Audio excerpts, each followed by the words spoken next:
What's up, guys? It's finally here, week 1 NFL Sunday action. Let's dive in and break down all of these games and see what we can make of all of these teams here right out of the gate. If you want to win all of your bets this weekend, hit that like button. It's good luck and shows support for the channel and all the hard work we're putting in here every single day. Subscribe to the channel so you don't miss out on our daily content, and turn on notifications so you don't miss out on the value of those early lines. You can now sign up for a channel membership. All channel members now get early access to our NFL and NCAA content. Our videos are sponsored by StumpTheSpread.com. We have a team of experienced cappers over there for every major sport, currently covering Major League Baseball, NCAA football, UFC, and the NFL. This is one of the best times of the year to be in the mix with so many sports going on. Click the link in the description if you're interested in signing up, and also to join our free email list to get the occasional free or premium pick straight to your inbox. Comment below with any bets you're looking at today, and we will give you our best advice on all of them. We are committed to responding to every single comment every day, so let us know anything you want to say about my picks, these videos, or anything you see here. As always, our favorite picks will be in the pinned comment down below. Now let's get into our first game of the day. We've got Pittsburgh at Atlanta. The Steelers come into this season, guys. It's been a crazy offseason for them. We've got Russell Wilson and Justin Fields ready to go at quarterback. Right now, the word is that Wilson's going to be the starting quarterback, obviously, but Justin Fields right there waiting in the wing. And right off the bat here, guys, we've got some injury news with Russell Wilson, currently questionable right now with a calf issue. This has been kind of something of an ongoing problem that he's dealt with over the last, I want to say, couple or 3 seasons. So this cropping back up definitely could be problematic, or at least would be if the Steelers didn't have another similar skill level quarterback option there waiting in the wings. I think if Justin Fields has to go in this game, he'll be totally fine. Both guys have gotten plenty of first team reps here in the preseason and in camp and all that stuff, so they should both be very much up to date and ready to go. No problems with the playbook or anything like that. So the quarterback situation, normally if you've got a questionable starting quarterback for a team, you are very concerned. But yeah, this spot for the Steelers, guys, I don't think it really matters too much. So in terms of the targets these two quarterbacks are going to have to throw at, guys, it's really looking like a George Pickens or nothing kind of scenario. We don't have a very deep wide receiver core here for the Steelers. That's definitely something they could have maybe addressed in the offseason, and pretty much seems like they chose not to. We don't have necessarily an amazing tight end option either, so it's really going to be George Pickens needing to make a lot out of what has been kind of a mediocre, kind of an underperforming career so far. He dealt with a very short-term hamstring issue in camp. It seems like that's totally fine, like he's not on the injury report or anything like that, so we're expecting decent stuff from him in this game. I am a little bit worried, though, that's not a deep wide receiver room, but hey, every season, guys, we see wide receivers come out of nowhere, so maybe something like that can happen here for the Steelers. In terms of their running back group, we've kind of got a duo here with Najee Harris and Jaylen Warren. Pretty solid stuff. I like both of these guys a good amount. Getting worried about Najee Harris here. I mean, he's getting a little bit older, a little bit more of a veteran running back situation. And yeah, guys, it doesn't take much. Like a running back's career, a running back's productivity can kind of fall off a cliff out of the blue, or it'll at least feel like out of the blue. So we'll see what we get from him. I don't think either way, though, even if Najee Harris is pretty ineffective, I think we'll see good stuff from Jaylen Warren. He also dealt with an injury in camp, but seems like he's good to go now, and things are just looking up here. In terms of the offensive line, they're going to be running behind, though. I'm a little bit worried about that. We've got one starter on the offensive line out for this game, so that's not really the way you want to start off a season, but it's not how you start a year, it's how you finish. Regardless, though, I don't think this offensive line is in a terrible spot. I mean, missing one starter is not the end of the world. I think they'll be okay out there, but maybe a little bit of concern here. But something I'm not concerned about, or at least not in a negative way, guys, is this Pittsburgh Steelers defense. It has been fantastic over the years. I mean, it's pretty much a staple of the NFL, the Steelers having a good defense, but right now, guys, TJ Watt is out there and healthy and ready to go.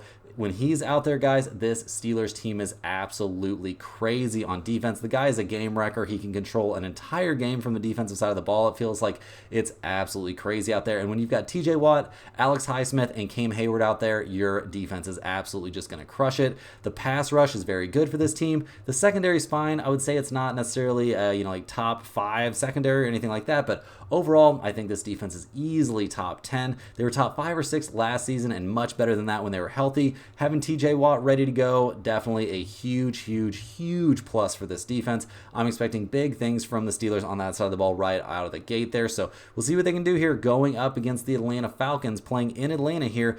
big changes in the offseason. Basically as big of a change as you can have here for the Falcons, bringing in Kirk Cousins, who's coming off of that Achilles injury. Kind of a quick turnaround for him to be back out there. I mean, definitely within the realm of possibility, not like that craziness Aaron Rodgers was trying to pull, but still, guys, Cousins coming off of a crazy injury like that, we have a lot of question marks about him.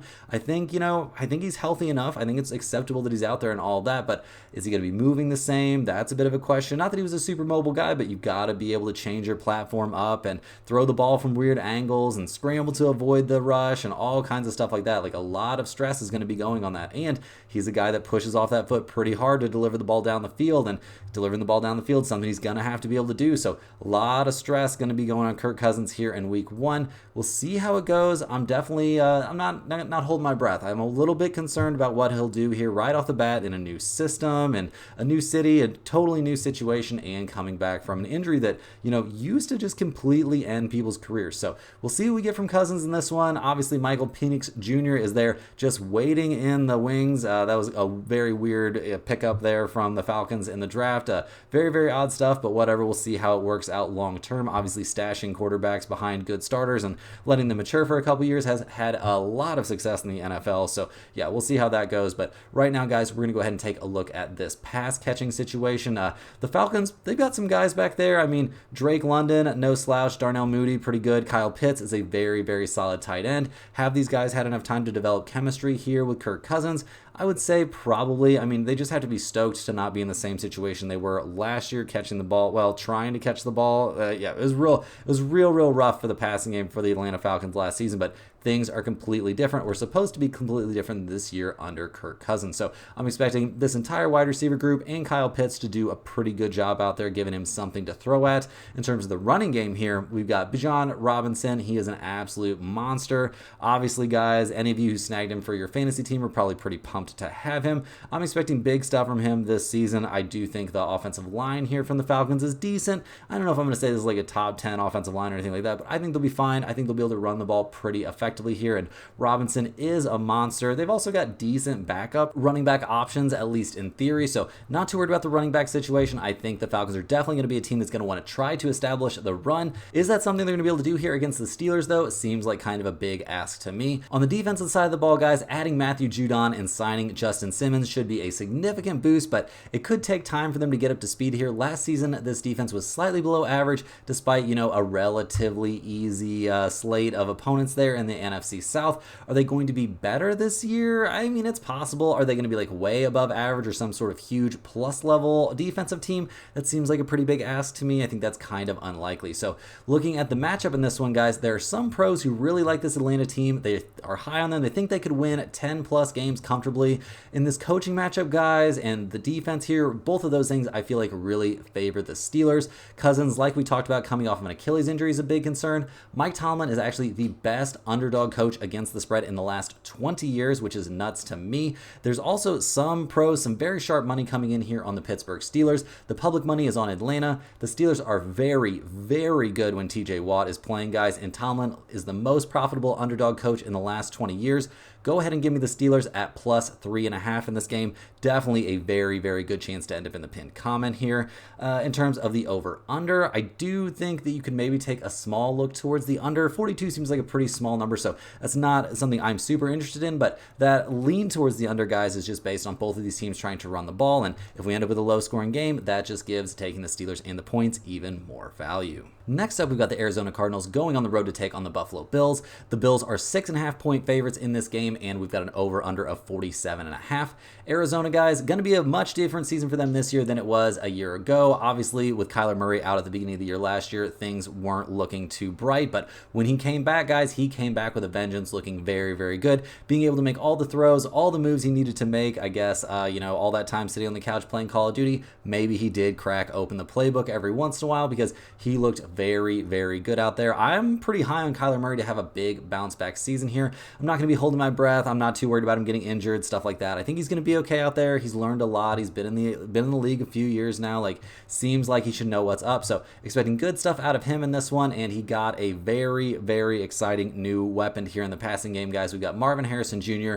He is he's being hailed as the next big thing, literally and figuratively, guys. The dude is looking like a monster out there. I'm expecting big stuff from him. Obviously, Obviously, there can be some first game jitters and stuff like that, but I do like Marvin Harrison Jr. a good amount. I think good things are coming for him this season. I think that's really going to help Kyler Murray out there to have a big, strong, fast target to throw the ball to. Also, Trey McBride at the tight end position, I think he could be a good safety blanket out there. Generally speaking, I'm a little bit worried about this wide receiver room because outside of Marvin Harrison Jr., there's not a lot of fantastic options, but I think Kyler Murray can mix and match a little bit here and make things work, and when he needs to, he can just throw the ball up there, and there's a great chance that Marvin Harrison Jr. can just go up and get it.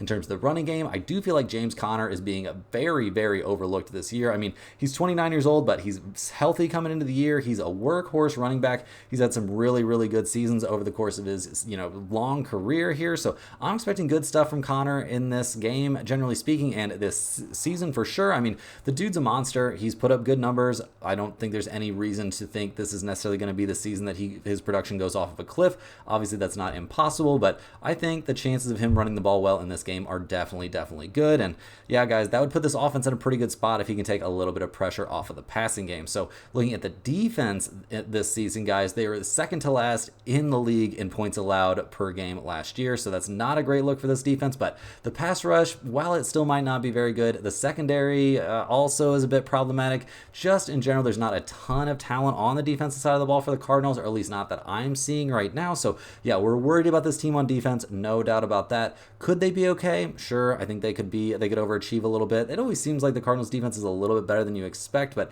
playing on the road in this spot, I do think they could have a bit of a hard time. So looking at their opponent in this game, we've got the Buffalo Bills, supposed to be a completely new look Buffalo Bills, guys. A reworked offense here for Josh Allen. It's supposed to be focused on running the ball here, so we'll see how that goes. We'll see how Josh Allen can adapt to not being, like the main focal point of the offense, running it himself and throwing it himself and being a gunslinger out there. It seems like that might just kind of be part of his DNA, but we'll see how he adjusts. I'm expecting a good season from him, but maybe not the year that you're going to want to have him on your fantasy team. And part of that problem is the departure here of Stephon Diggs. It seems like the Bills and Josh Allen in general were pretty relieved to see him go, kind of get that headache out of the locker room and stuff. Seems a little problematic to me, but we'll see what happens. There are a lot of questions for this team at wide receiver. They're going to need Dalton Kincaid at the tight end to be very, very good. And yeah, just a little bit worried. We'll see. Maybe it'll be fine. Maybe, maybe this was all Josh Allen making Stephon Diggs look good and everything will be hunky-dory, but I'm a bit concerned about this Buffalo passing game here. But the dream is that they're going to have James Cook and Ray Davis, the running backs, really taking over everything here. It seems like a bit of a big ask to me personally. I mean, are they just going to go nuts out there and suddenly this is going to be a team that can just run the ball for 200 yards a game? I don't think that's really something that we're going to see. So yeah, it's going to be interesting. High expectations for the running game, but we'll just have to see what happens. In terms of their defense, I think the Bills are going to be fine. I don't know if they're going to be like a top tier defense, but they dealt with a ton of injuries at the beginning of the year last season. So we kind of don't know what we're going to get from them on the defensive side of the ball, but I think they're going to be fine. They're definitely slated to be a better defensive team than the Cardinals coming into this year, so we'll see what happens. Looking at the matchup for this game, guys, the Cardinals have become basically a public darling here as an underdog. A lot of hype around them, a lot of hype around Kyler Murray and Marvin Harrison Jr.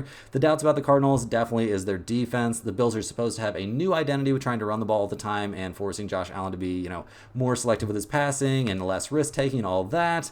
Will Marvin Harrison Jr. live up to expectations? If you're on the Cardinals side in this one, you're really hoping for good things from Kyler Murray and this offense, but you're gambling on their defense being able to hold things together. Buffalo was 8-11 against the spread last season and 5-5 against the spread at home. The Cardinals in non-division games were 8-3 against the spread last year. Seems like a possible spot for a backdoor cover from the Cardinals, and with them getting 6.5 in this game, my lean on this one is definitely going to be the Cardinals and the points. In terms of the over-under here of 47.5, I would tend to look a little bit towards the over. I think we could see lots of weird stuff in this game. It's not one that I have a great read on, guys. This is not going to be going in the pinned comment, but if you're forcing me to bet on this one, go ahead and give me the Cardinals and the points and maybe over 47.5. Next up, we're looking at the Tennessee Titans going on the road to take on the Chicago Bears. The Bears are 3.5-point favorites in this one. We've got an over-under of 44.5. Tennessee, guys, a lot of questions around Will Levis. Is he ready to sling it again? He needs to improve his accuracy and limit his mistakes out there, but they also really need to improve that offensive line because the dude can get it downfield with the best of them, no doubt about that. But yeah, it's a little bit tough when you're a smaller guy and you are just getting constantly killed out there. So we'll see what he can do. I'm not as low on Will Levis as some people out there are.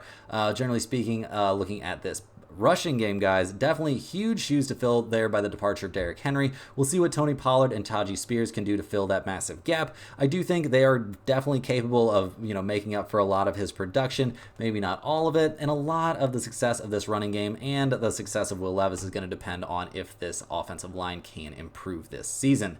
In the passing game, guys, we have Calvin Ridley coming over in free agency. That's obviously a very big pickup. DeAndre Hopkins is listed as a game time decision with a knee injury. It sounds like he's going to be on some sort of snap count or some sort of limitation. So if you got him on your fantasy roster, I would probably go ahead and yank him off of there for this week. But down the stretch, I think he'll be pretty good this season. Overall, this offense, I do think it's decent. Like I said, a lot has to shape up there on the offensive line. But if that happens, I don't think they're going to be as bad as people expect. On defense, Tennessee was very aggressive in the offseason, trading for Snead and making other moves that could help them improve a good amount after being below average in points allowed per game last year. This could be a defense that finishes in the top half of the NFL. I'd say they're a little bit of a dark horse on defense. This unit could be a bit better than expected, but I'm not exactly expecting miracles from them right here out of the gate. Looking at their opponent in this game, we've got the Chicago Bears. Caleb Williams coming in with sky-high expectations. Exciting stuff. He looked amazing in camp. He looked amazing in the preseason. All the word is that this guy doesn't get nervous. He's totally fine. All the normal rookie rules don't apply to him, so we'll see if that's true here in week one. He's got some he's got a decent situation there at running back. We got DeAndre Swift, a dual threat back for sure. Herbert, very solid when he gets his chances as well, so this running game definitely should be something of a pressure valve, a pressure release here for the Chicago Bears team. In terms of the wide receiver core, though, guys, this Bears team is absolutely loaded. We've got DJ Moore, Keenan Allen, Rome Odunze. This is an insane wide receiver core that have Bears fans absolutely over the moon right now. Caleb Williams couldn't possibly ask for much more. I think there's a great chance that he comes out and has a very good season here, and that this Bears offense is pretty freaking good. In terms of their defense, that's been another area the Bears have made a lot of improvement, guys. They were below average last season until bringing in Montez Sweat, who completely turned things around. The secondary is great. They're also very good against the run. The pass rush might not be amazing. That might be the one, small issue with this team, but Sweat is technically listed as questionable, but he's been practicing, and I don't think his issue is going to keep him out of the game. It's just a toe. I think he's going to be fine. It's week one. Everybody's going to be jonesing to be out there. So looking at the matchup for this game, guys, we've got money coming in on the Titans. It's gotten this number down to 3.5. Very hard to back Tennessee, but with no good run blocking scheme, I think they're going to struggle to control the ball and to control the clock effectively. Levis wants to push it downfield, and the Bears have a great secondary, which could lead to some turnovers. We're worried about the Chicago run defense, though, for sure. So if the Titans don't miss Derrick Henry too much here, they could be able to run the ball in this game. Caleb Williams, not supposed to get nervous, all that stuff, but there's lots of trends concerning rookies in their first game, and I'm starting to like the Bears here a good amount, especially if this gets down to 3 or 2.5, but it's currently looking like it's sticking around that 3.5 number. Defensively and offensively, the Bears match up really well here, and while they might have a hard time in the first half, I think they will take over and win this game comfortably. Some of the pros do like Tennessee. The number one pick in terms of, looking at, Caleb Williams here, the number one pick is 0-14-1 over their last 15 starts against the spread. And the Bears are 8-7-2 against the spread in 2023. After trading for Sweat, though, they were 6-2-1 against the spread. So, guys, we're buying into the hype here a little bit. And some of this is an indictment of what we think we're going to get from the Tennessee Titans. But I like the Bears at -3.5 in this game.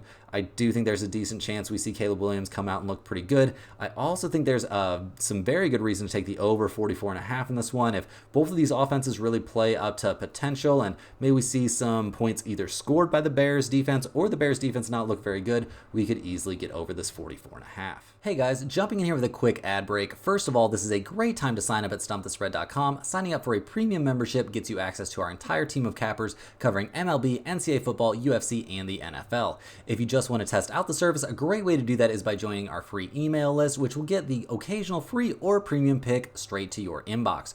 Don't forget to like this video and subscribe to the channel if you're new, and become a channel member for early access to all of our NCAA football and NFL videos. Now guys, back to the games. Next up, guys, we got the New England Patriots going on the road to take on the Cincinnati Bengals. The Patriots gonna be going with Jacoby Brissett here, starting over Drake May. That's what's going on right now, at least. Do I think that's going to continue for the entire season? No, I don't. But in this one, guys, we've got Jacoby Brissett under center. Not expecting miracles from him. I think I've seen enough from him to know what he's going to be as a starting level quarterback, and that's not really a starter, guys. So, yeah, kind of a backup quarterback situation here. Not loving that situation for the Patriots.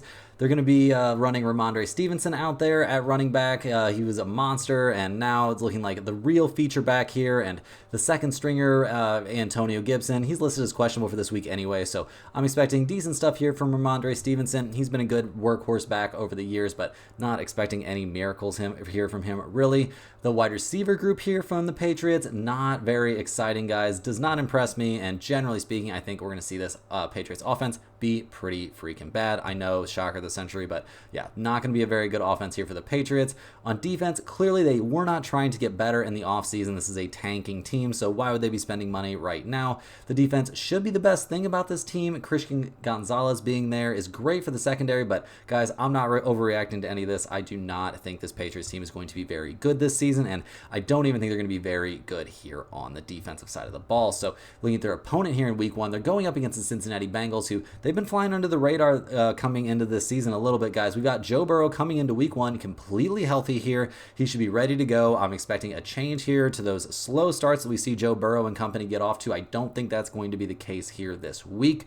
Yeah, looking at the situation here for the running game for the Bengals, Zach Moss and Chase Brown, this is supposed to be a two-headed monster here of running backs. Brown is obviously the better pass catcher, has a little bit better breakaway speed, so I think we'll see him, catching passes out of the backfield and all kinds of stuff like that. They could even line him up in wide receiver in some spots. Like, this is going to be a very dynamic guy, and generally speaking, I'm pretty high on the Bengals' ability to run the ball here, even after the departure of Joe Mixon. In terms of their wide receiver situation, guys, the Bengals come into this one a little bit banged up. I mean, Jamar Chase is questionable, but practiced and should be over whatever illness was bothering him, so he should be good to go. But T. Higgins is doubtful, guys, with his hamstring problem, and I expect him to take a very cautious approach and sit him, as rushing him back could lead to, a torn hamstring or just absolute disaster here. A hamstring issue is not something you want to be pushing it on very, very early in the season. It's just not worth it, guys. In terms of their tight end, I mean, we got Mike Gesicki emerging as a great pass catcher here for Cincinnati. Maybe we'll see. That could be an interesting something to watch here, especially since the wide receiver group is going to be a little bit limited here in week one. So we'll see what the offense can get done. I think this is going to be a very good offense once they have everybody healthy, and it's not exactly like they're going up against the toughest defense here in week one. So we'll see what happens there on defense for the Bengals, guys. I'm worried about this unit. The secondary is very young. It could be good, but it could also be really, really bad. The defensive line is probably going to regress kind of hard here. Honestly, guys, this might be the worst defense in the AFC North, which I guess that's not a huge indictment. Like, this is they've got a lot of pretty good defenses out there, but I'm a little bit concerned about the defense. Maybe not that concerned about them in this particular game, though, guys. The dream in this one is for the Bengals to bounce back from a terrible start to their last season, kind of a terrible season overall. The Patriots are starting Jacoby Brissett, so that gives them a veteran option under center, and all the public money is going to come in on the Bengals, as everyone thinks the Patriots are going to be so bad. The line movement has the line down so much now, though, guys, down to 7.5 for the Bengals. I don't think the Patriots are going to be very good. I'm expecting bad stuff from Jacoby Brissett here right out of the gate. I think the Bengals are going to be able to run the ball if they need to. I think where we're really going to see the regression is that New England Patriots defense. Guys, go ahead and give me the Bengals at -7.5 in this one. I think it's a very, very good spot. In terms of the over-under of 41, I really don't like that one very much, honestly. If you're forcing me to bet it, I guess maybe give me the under, but generally speaking, guys, I think the Bengals -7.5 is very good in this spot, and there's a decent chance this could end up in the pinned comment. Next up, we're looking at the Houston Texans going on the road to take on the Indianapolis Colts. This might be one of the more exciting week one matchups here. We've got CJ Stroud in his second season there for the Texans. He was amazing last year. Obviously, just incredible. The dude looked insane, did not look like a rookie out there, so expecting big stuff from him this season, and he's got a pretty good wide receiver group, guys. They added Stephon Diggs to a just already loaded squad. We got Diggs, Collins, Dell. Yeah, this is a loaded wide receiver group, so plenty good options there for Stroud, and Diggs is already saying all kinds of nice stuff about him and all that jazz, so we'll see how that works out. Obviously, things usually start off pretty happy, and then if Diggs doesn't get, the amount of touches that he wants, things can go downhill pretty quick, but we'll see how that goes. Joe Mixon should be a monster coming over from the Bengals. He dealt with a quad issue that kept him out of the preseason, though, so yeah, he didn't get in a ton of reps. He's a veteran, so maybe that's not a big deal, but maybe I'm just a shade worried about him here. On defense, the Texans could possibly be a top 10 team. I mean, it's the second season here in the DeMeco Ryans system. Good versus the run, and on third down last year, the secondary added depth, but there are questions about how much overall talent we've got going on. They gave up 20.8 points per game last season. They need to be a little bit better this year, and if they are, this team could be a borderline, legitimate contender. So we'll see how that goes. I'm feeling pretty good about the Houston Texans coming into this season. There's some question marks, though. They're going up against the Colts, who they're going to be going with Anthony Richardson here. Time for him to prove that he has what it takes now that he's healthy. And it looked like when he is healthy, he's looked like the real deal out there. The Colts do have Joe Flacco as the backup, so they've got a real, an actual option back there if we do see Richardson go down or if he's just absolutely terrible. But I'm not expecting Anthony Richardson to be terrible this year, guys. I think he really does have what it takes. I think we're going to see him take a huge step forward this year, and assuming that he can stay healthy, I think he's going to be a very exciting young quarterback. Jonathan Taylor, he's being undervalued right now, and I'm expecting big things from him this season. The dude's an absolute workhorse. He's going to be there when you need him. He's going to be able to put up yards, grind out yards, help you control the clock a little bit there. The wide receiver situation here doesn't look amazing. I mean, Michael Pittman Jr. is solid, and maybe we'll see Kylan Granson get going here from the tight end spot, but yeah, I'm not exactly thrilled with the wide receiver options that they're putting out there for Anthony Richardson, but I think he can figure out a way to probably make this work. On defense, we got a young secondary here that has a lot to improve on. They're about to get tested right here out of the gate. The pass rush got a lot better, and that just on its own can make the secondary better. So they've got a front four that will be good enough to make the secondary, definitely have an easier time. Last year, they gave up 24.4 points per game, so it should be easy to improve on that, and I definitely think that's what will happen.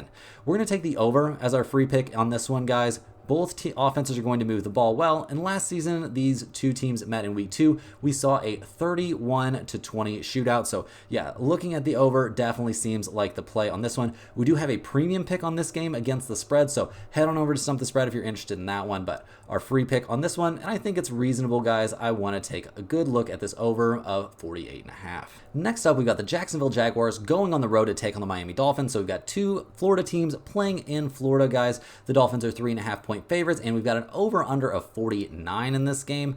Trevor Lawrence, guys, time for him to live up to that big contract, and he was very good last year. Well, he was pretty good last year when not banged up. Travis Etienne Jr., he's a monster and should run the ball extremely well again this season now that he is once again healthy as well. We've got a very good wide receiver group out there that should be able to make Trevor Lawrence look a lot better, guys. I mean, Christian Kirk, Gabe Davis, Brian Thompson Jr., Evan Ingram is a solid tight end. This is a lot of very, very solid pass-catching options there for Trevor Lawrence. So I'm expecting very good stuff from this offense, generally speaking, this season. I think they're going to be very, very good. Obviously with that caveat, you have to give every single NFL team of will they be able to stay healthy. On defense, it does appear that Jacksonville improved over the offseason, guys. They brought in a better defensive coordinator. The defensive line definitely got better. I'm expecting, the defense just in general to be a bit better here. This is going to be a better defense, guys, and they already weren't terrible. So I'm expecting pretty good things from Jacksonville on the defensive side of the ball. They're going to get tested here, though, right out of the gates, going up against the Miami Dolphins. Guys, the big thing for the Dolphins is Tua needs to stay healthy, and while he has insane weapons around him, the offensive line being bad is a huge, huge red flag for me about just the safety here of Tua, who, we've all seen it. We've all seen all the clips. If this dude has a concussion, his career and possibly his life could be completely altered. So hopefully he's learned how to fall. Hopefully that was all, real stuff, and hopefully he can have a healthy year. You never want to see anybody get hurt. So yeah, just a little bit worried about that offensive line here. Somebody that wasn't affected by the offensive line being subpar was Mostert, guys. Somehow he's still underrated coming into this season. A-Chain should be great to add to the ground game as well. So I'm expecting the Miami running game to be very, very good, even if we see the offensive line not be all that great out there. And guys, you probably don't even need me to talk about this Miami Dolphins wide receiver core, guys. Tyreek Hill, Waddle, this is the fastest, maybe the scariest wide receiver duo in the NFL. There's definitely a case to be made there. I mean, this is a lethal combination. These dudes have insane speed, and yeah, as long as they're not playing in a sub-zero game in Kansas City, I'm expecting these two guys to really get after it in the passing game. So yeah, we'll see how they look here in week one, but there's no reason to think either one of them is going to be too limited. They did maybe miss a little bit of practice time, a little bit of work there in the preseason and in camp and stuff, but I'm not too worried about that. On defense, guys, Miami has to stay healthy because Phillips and Chubb, when they're both out there, this team is very good on defense, but giving up 23 points per game last season wasn't amazing. And yeah, any injuries really to this defense could really bring me a good amount of concern here about this team. So speaking of concern about defense, guys, I'm not too worried about here necessarily in game one. In terms of our lean on this game, guys, we're looking at the over-under here, and I do think there's some reason to like under 49. I know these are two relatively high-powered offenses here, but both defenses are pretty good. Both teams are going to want to run the ball a little bit here. 49's a pretty big number. Yeah, I mean, the heat could be in effect somewhat. It appears that the monsoon that was possible, guys, is not going to be going on during the time of the game, so they should be fine in terms of weather, but I still think under 49 definitely has some value. I think this could be a sneaky underplay here, but yeah, guys, definitely want to get over there to stump the spread and see that premium pick on this one. It's a spot we like a good amount. Next up, we've got the Carolina Panthers going on the road to take on the New Orleans Saints.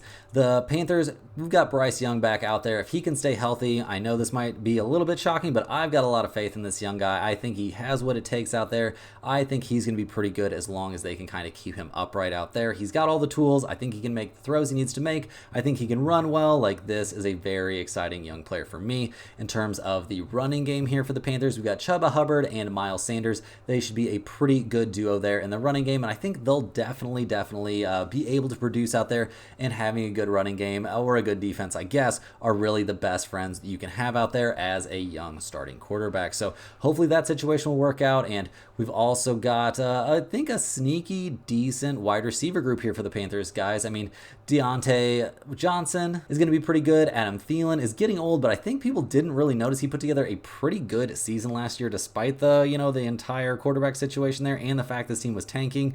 Tommy Tremble being out is not ideal, but I don't think missing their tight end here in week one is going to really be the end of the world here. On defense, with a solid coordinator and some changes from a unit that was bottom 5 in the NFL last year, they've got really nowhere to go but up. The defense wasn't where the embarrassment was coming from by the Panthers last year. My major concern is whether or not they can pressure the quarterback here, but I do think this defense is going to be improved over what they did last season. Not that that takes much, but I think they could take a significant step forward here. In terms of their opponent in this game, they're taking on the Saints. We got Derek Carr back for his second season, and what can the veteran do this year? Obviously, you guys have all seen plenty of Derek Carr over the course of your football viewing lives, and yeah, not somebody that I'm necessarily super duper high on. He has his moments, don't get me wrong.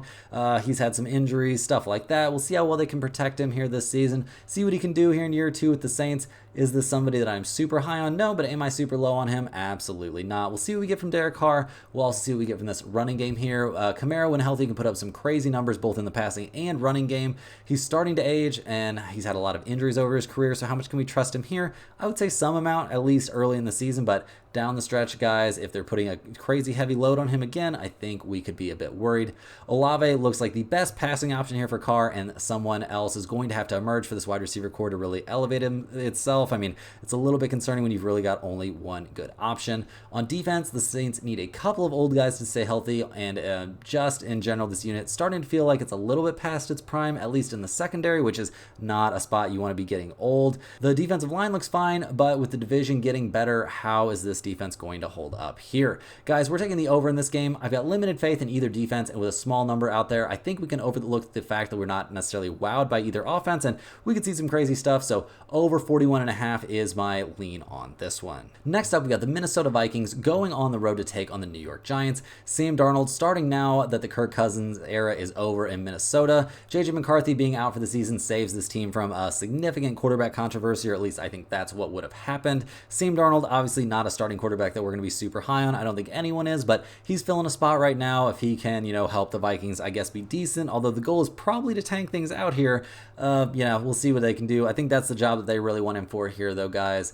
Not expecting miracles from Sam Darnold. I think that's a pretty safe assumption. We've got Aaron Jones coming over to the Packers to spearhead this running game. At 29 years old, makes me a little bit nervous. Ty Chandler being behind him as a running back and kick returner is not much of a safety net, in my opinion. So we'll see how this running game goes. Maybe we get, the peak years of Aaron Jones level production there that he had on the Packers back in the day. This running game could be great, but I'm going to have to see it before I believe it. Obviously, guys, the Vikings' big star player here is Justin Jefferson. Him being locked in on a long-term deal is great for the franchise, but is he going to be as productive with this current quarterback situation?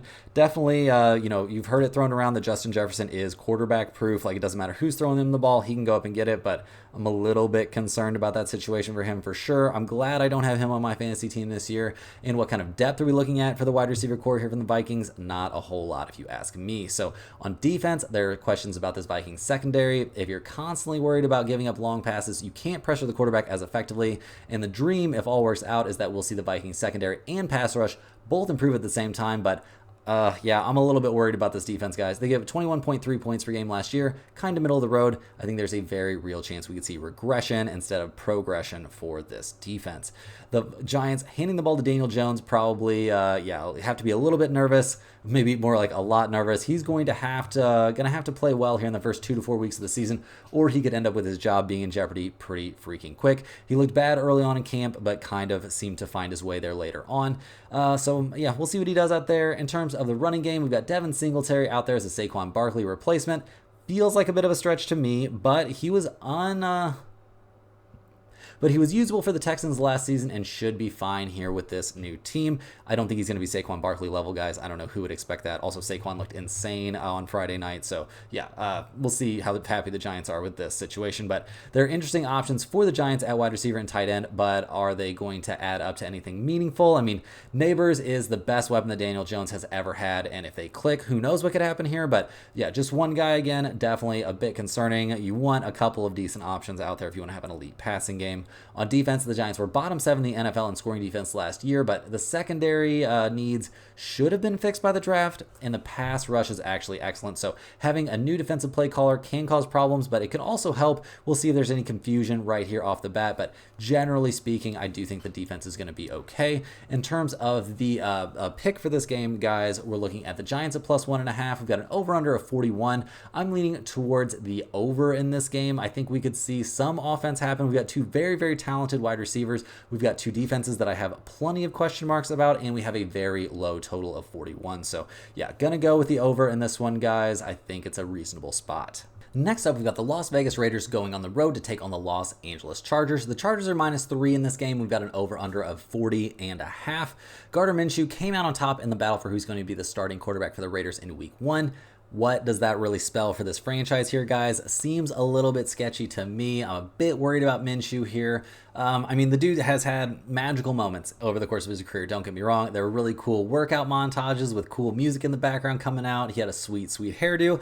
Is all that going to lead up to him playing winning football? I've got my questions about that. We've got a different running back situation here for the Raiders. We've got Zamir White getting his chance now that Josh Jacobs is gone. He's certainly a little bit something of an unknown to me. We'll see how he can fill that void.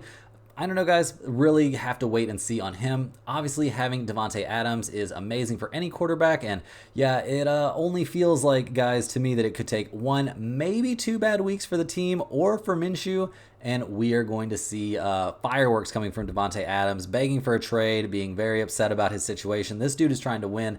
This Raiders team is not a team that I see doing tons of winning this season. Defensively, at the end of the year, we saw the Raiders look pretty good. They were 9th in the NFL last year in points allowed per game. The secondary needs to improve, and a lot depends on cornerback Jack Jones. So we'll see how that all works out, but I'm expecting this Raiders defense to be pretty reasonable out there. I don't think that's too much of a stretch. I think they've got some talent on that side of the ball. In terms of their opponent in this game, the Los Angeles Chargers, whole new look here where Justin Herbert Justin Herbert is hoping that Jim Harbaugh being his head coach can result in him having a healthy season and finally getting a real chance to let his talent shine. Gus Edwards and J.K. Dobbins are going to be sharing the ball there at running back, and both have played under Greg Roman before, so I'm honestly expecting pretty good things from both of them, and I think this could be a team that definitely wants to run the ball more and probably is good enough at running the ball to find some success on the ground. The Chargers wide receiver core, not looking that incredible to me. I think that Herbert can elevate these guys a little bit, but Palmer, McConkey, and Johnston aren't a group that I'm in love with, so we'll see how things work out there. But on defense, guys, they were really bad last season, but the dream is that Harbaugh is going to come in and turn things around. Jesse Minter doesn't have a very talented front seven, and the secondary was also really bad. The future might be bright under a new coach, but right now I don't see a huge difference from a team that allowed 23.4 points per game last season. Guys, the pros love the Raiders in this spot. Will Gardner Minshew be able to thrive here in the black and silver? It seems pretty questionable to me. I mean, playing on the road for the Raiders could be nice since this is something of a homecoming going back to LA, and there's going to be lots of Raider fans in the stands. We really have no idea what the Chargers are going to look like in this game, though. NFL division underdogs are 37-15-1 against the spread in week 1, and 1 to 3.5 point favorites in week 1 are 242, 294, and 22 against the spread. Derek Carr has won 57% straight up as a favorite, but when he's the favorite indoors, he's only 9-13 straight up. In the last 20 years, only one other quarterback is 4+ games under 500 as an indoor favorite, and that happens to be Derek Carr's older brother. So looking at the numbers for this game again, guys, the Chargers at -3. We've got the Raiders at +3, obviously. If you can find it at +3.5, that did exist earlier in the week, I would take that 3.5. But guys, I like the Raiders at +3, +3.5, whatever you can find them at here. If it dips below 3, which it hasn't yet, I would probably switch it up and go with the Chargers. But right now at +3, give me those Las Vegas Raiders. Next on the docket, guys, we're looking at the Denver Broncos going on the road to take on the Seattle Seahawks. Seattle is 6 or 5.5 point favorites in this game right now. Bo Nix getting the nod here from Sean Payton seems like the right move. I say go ahead and let him learn on the job, as he looked good in camp and in the preseason, and this can get your team a high pick in the draft next year if you run this rookie out there and let him just learn on the fly, see how things go. I'm not expecting miracles from him right out of the gate. I don't think this is going to be a CJ Stroud situation, but I do think it's valuable to let him, get out there and learn, in live games, as long as you're not, getting him killed out there. In terms of the running game, we've got Javonte Williams at running back. Doesn't get me very excited, but I'm never pumped about a running back for a bad team. So yeah, the Denver Broncos going to be a bad team this year, guys. Sorry to all the Denver fans out there. Now another season removed from a catastrophic knee injury. Maybe his numbers could be in for a slight bump this year, but yeah, just not a situation necessarily that I'm in love with for him. Courtland Sutton, Josh Reynolds, and Marvin Mims Jr. Not an awesome wide receiver core, and I'm not sure it's fair to ask Bo Nix to really elevate a wide receiver room here when he is just a rookie. On defense, Denver was bottom 6 in the NFL in points allowed last season. A good amount of that can be blamed on their offense putting them in bad spots, but overall this unit is not going to be great and will finish in the bottom third of the NFL at least. In terms of their opponent in this game, the Seahawks, they need Geno Smith to bounce back from a little bit of a down season, but he comes in healthy, and I'm expecting this to be a solid situation, a solid season for him once again. Kenneth Walker III is a great running back and should be in for a very good season. Anyone who got him in fantasy should be very, very excited. I think this offense is going to be using him a good amount. I think he's in for very good things. This is still one of the most loaded wide receiver groups in the NFL with Metcalf and Lockett out there. At the moment, Lockett is listed as questionable with his thigh issue, but with him fully practicing and encouraging comments from Mike McDonald, it seems like that he's going to be 100% out there and ready to go for week 1. On defense, bringing in a new and complex system under Mike McDonald should be a plus in the long term, but could lead to problems here right out of the gate for a team that has insane talent out there in both the secondary and the front four. I think they're going to be just fine. They might get much better later in the season, but we could have the occasional hiccup here in week 1. Guys, we're leaning pretty hard towards Seattle in this one. Denver's defense is absolutely terrible, something like 29th in the NFL. Tough first start for Bo Nix playing in Seattle against the 12th man. Seattle is going to be out there on defense ready to rattle Denver and their rookie quarterback. The pros appear to be on Seattle and the bets are all on Denver, so feels like a pros versus Joe spot at least a little bit. Rookie quarterbacks starting on the road are 8-19 straight up and 12-13-2 against the spread since the merger. The 2023 Broncos were 6-10-1 against the spread, and they were 2-5 against the spread as road underdogs. So yeah, guys, go ahead and give me Seattle -5.5 if you can find it out there. It's at least at 1 or 2 spots, or -6. I think either one is excellent value, and this is definitely going in the pinned comment. Next up, guys, we're looking at the Dallas Cowboys going on the road to take on the Cleveland Browns. Dak Prescott didn't get a deal done here in the offseason, with Jerry Jones continuing to be a total and complete weirdo about every single contract that comes up for any decent player on his team. So I'm not really sure what he's trying to gain out of that. I guess you need to have more money than God, and you can't afford to pay your starting quarterback. That's a pretty weird situation. It's not like he wasn't insanely weird about CeeDee Lamb's deal as well. So we'll see what happens there, see what Dak looks like here playing in what is now a contract year. The Cowboys brought back Ezekiel Elliott after he had a very lame season there with the Patriots. It makes very little sense to me, this addition here. At 29 years old, he seems past his prime, and I've got really low expectations for what he's going to be able to get done out there. In terms of their wide receiver situation, CeeDee Lamb did eventually get his deal done, but missed a ton of time and a ton of reps, and had to deal with a ton of weirdness from Jerry Jones. They ended up paying him in the end, so why not just pay him right off the bat and get him into camp and everything, but who knows. Brandon Cooks could help here in the passing game, but generally I feel like the whole situation that's shaping up there for the Dallas Cowboys wide receiver room was a negative.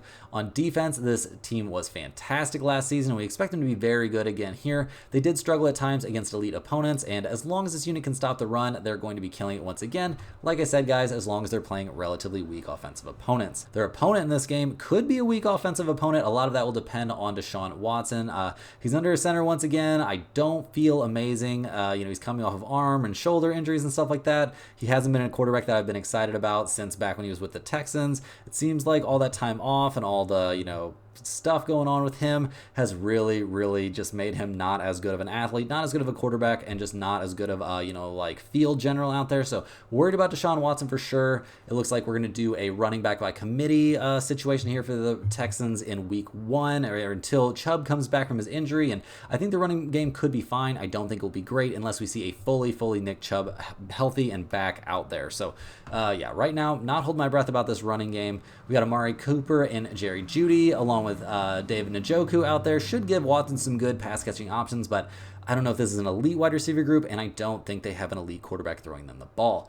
On defense, this could be one of the best units in the NFL, at least when they're playing at home. They have been incredible at home, especially, and this, completely healthy version of the team on defense is going to be pretty scary. Myles Garrett, an absolute menace out there. I don't think anybody needs to be told that. The Browns' defense was great at home, best in the history last season. Browns' quarterback situation obviously sketchy. The Dallas coaching situation is terrible. Lots of offseason drama for the Cowboys, but it seems like everything's getting back to normal, kind of, except with the Dak situation. So, Watson, really scary throwing the ball for me. The arm injuries just don't make that look good. Feels a little bit weird thinking the Browns defense is going to be elite at home again. Dak in the regular season is great. The Browns offensive line is very banged up coming into this week 1. And do we trust Watson scrambling all the time? I absolutely do not. So guys, I'm going to be looking at actually taking the Cowboys at plus 2.5 in this one. Playing on the road, it feels not great. I'm not going to lie. This is not a game that I have a ton of faith in. If you're asking me about the over under for this one, I could wrap my head around taking an under probably.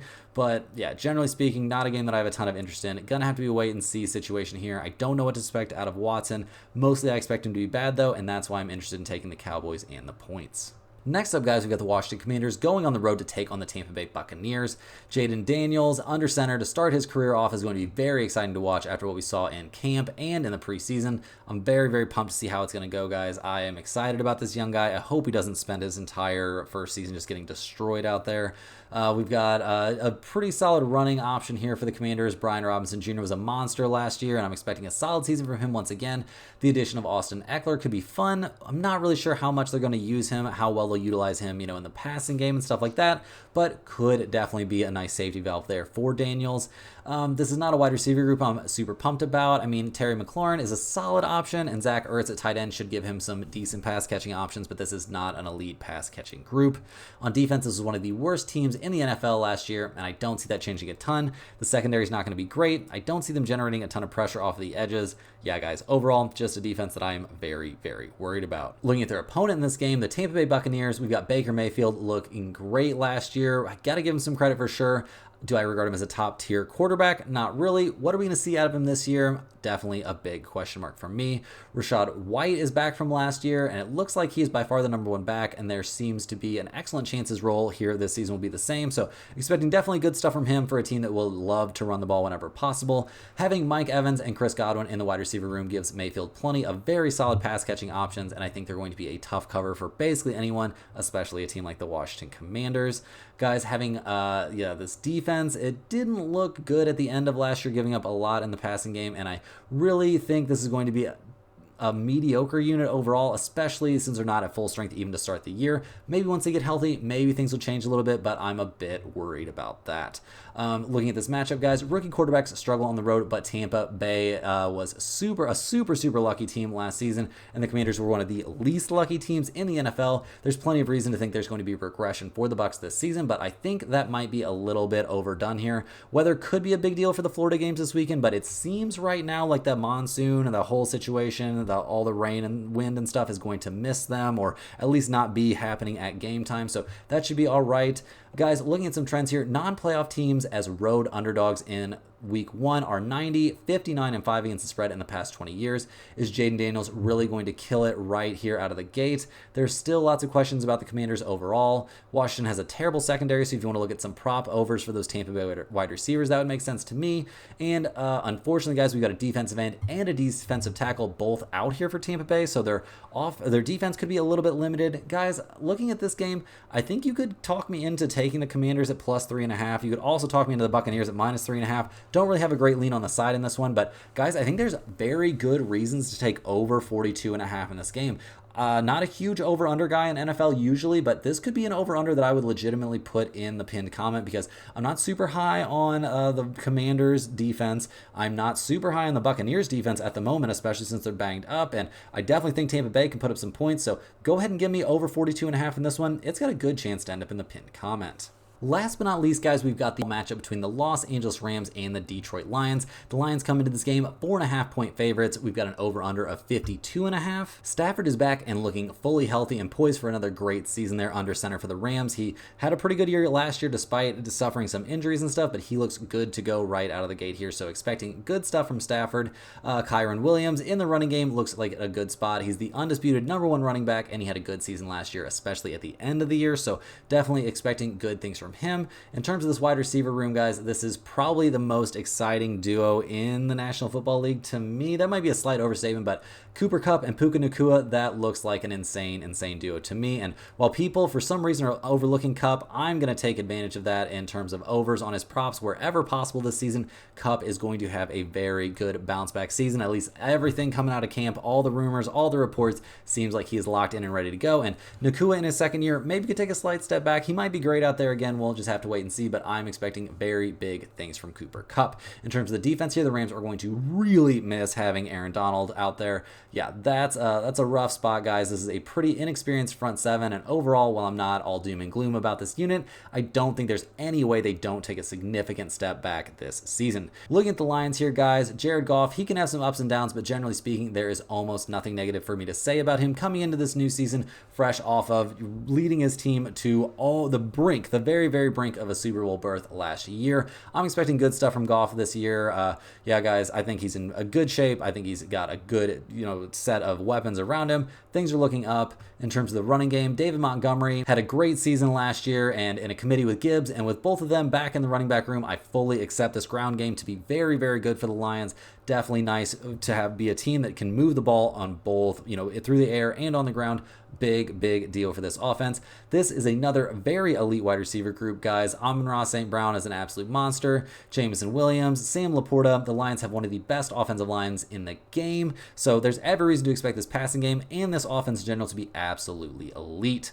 On defense, the Lions are, the defensive line looking like a real force. Their cornerback issues are likely solved now, at least making them better, and this should be a top 10 defense. If they're really a top 10 defense out here, guys, this is going to be a very scary team. Looking at this matchup, guys, I do like the Rams to be better than most of their projections coming into the season. Lots of great reasons to back this team when they're healthy. There are questions about the offensive line and their defense, which is going with a whole different look here. Obviously, losing one of the best defenders in maybe the history of the game is pretty tough. Yeah, guys, Detroit has Jared Goff, though, and a fully loaded offense. Really looking good out there. The Detroit defensive line is very good. It should be in a good spot playing at home. The Lions secondary is about to get tested, but I think they're going to be okay. The most profitable quarterback against the spread in the last 20 years is Jared Goff, who is 7-0 against the spread in season openers. He's also 29-5 against the spread when playing indoors. The Rams are 11-6-1 against the spread, or were last season, and 6-3-1 against the spread on the road, so that's pretty nice there, but Dan Campbell is one of the most profitable coaches against the spread in the last 5 years. Yeah, we've seen mixed information out there, looking like some of the big guys, the big better guys, are on the Rams here. But guys, I think the Rams are walking into it here. Give me the Detroit Lions. I like them a lot in this spot. I think they're going to find a way to win this game by at least a touchdown. They're just too good as a complete team. Too good on offense, too good on defense, too good in the running game, too many good pass catching options. The Rams defense is going to let them down here. Go ahead and give me the Lions -4.5. This is one of my favorite plays of the day that's going in this video. That's all the games we have for today, guys. Hit that like button for good luck on all of your bets and subscribe to the channel if you're new. Let me know in the comments any questions you have on today's slate. Thanks for watching. You can click the link in the description to check out StumpTheSpread.com, and we'll see you guys tomorrow for more sports betting action.